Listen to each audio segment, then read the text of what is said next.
उधर आरोप है कि चीन ने पाकिस्तान को ट्रेन की बोगियां बेचकर करोड़ों रुपए का चूना लगा दिया। ऐसा इसलिए क्योंकि पाकिस्तान को उसने जो ट्रेन के डिब्बे बेचे वो उसके लिए कबाड़ सिक्के सिवाय कुछ भी नहीं है।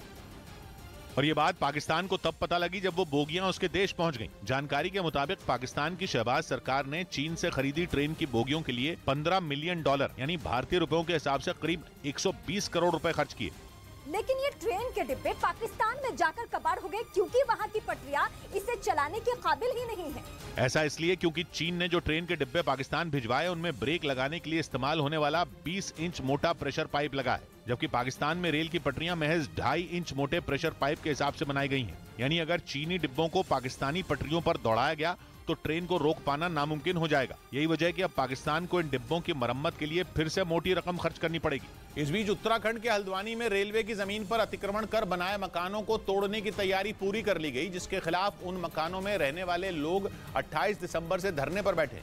प्रशासन का दावा है कि वहां रहने वाले लोगों ने रेलवे की जमीन पर कब्जा कर वहां घर बना लिए, जिन्हें वहां से हटाने का आदेश नैनीताल हाईकोर्ट पहले ही दे चुकी है। लेकिन प्रदर्शनकारियों को भरोसा है कि उन्होंने हाईकोर्ट के फैसले के खिलाफ जो याचिका दायर की उसका फैसला उनके पक्ष में आएगा। हालांकि डीएम ने यह साफ कर दिया कि जमीन को खाली कराने की कार्रवाई जल्द ही शुरू हो जाएगी।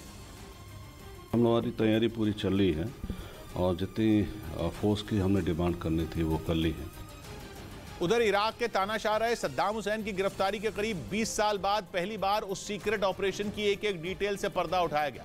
उस ऑपरेशन का हिस्सा रहे अमेरिका के एक पूर्व सैनिक ने एक इंटरव्यू में उस घटना का कच्चा चिट्ठा खोलकर रख दिया और बिल्कुल सिलसिलेवार तरीके से 13 दिसंबर 2003 की उस रात का पूरा किस्सा बताया। अमेरिकी सेना के उस ऑपरेशन में शामिल पूर्व master general sergeant Kevin Holland ने बताया कि उनकी टीम को किसी शख्स से यह जानकारी मिली थी कि सद्दाम हुसैन कहां छिपे हैं। जब वो तय जगह पर पहुंचे तो उन्हें एक खेत के पास जमीन में एक गड्ढा दिखा। किसी को शक न हो इसलिए गड्ढे को रेत और पत्तों से ढका गया था और जब गड्ढे को खोदा गया तो अमेरिकी सैनिकों को मिली जानकारी बिल्कुल सही निकली। गड्ढे में सद्दाम हुसैन ही छिपे थे।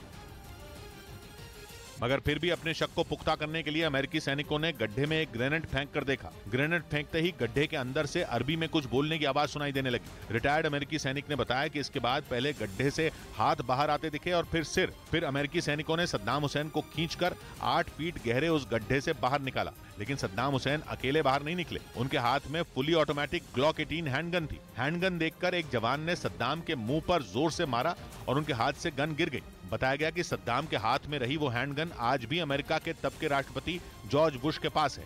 इधर मध्य प्रदेश के बालाघाट में पलक झपकते ही एक बदमाश गहनों की दुकान से लाखों रुपए के गहने लेकर फरार हो गया। चोरी की यह घटना वहां लगे सीसीटीवी कैमरे में रिकॉर्ड हो गई। वहां से आए एक वीडियो में दिखाई दिया कि गहनों की एक दुकान में खरीदार बनकर आया एक आदमी गहने दिखाने के लिए कहने लगा।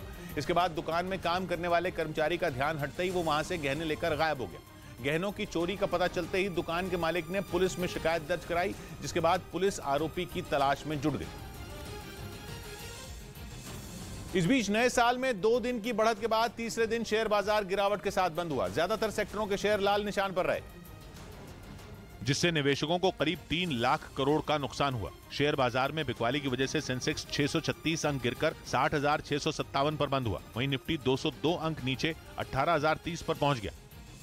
अपने दर्पण से लड़ गया कोई, अपने दर्पण से लड़ गया कोई, सीधे सूली पे चढ़ गया कोई। सौगात की एक बात कही मिश्र ने, इस अदालत में बस यही होता, जुर्म किसका, पकड़ गया कोई। मिलते हैं कल, घड़ी जब इशारा करेगी 9 बजे रात का, वक्त फिर होगा सौगात की बात।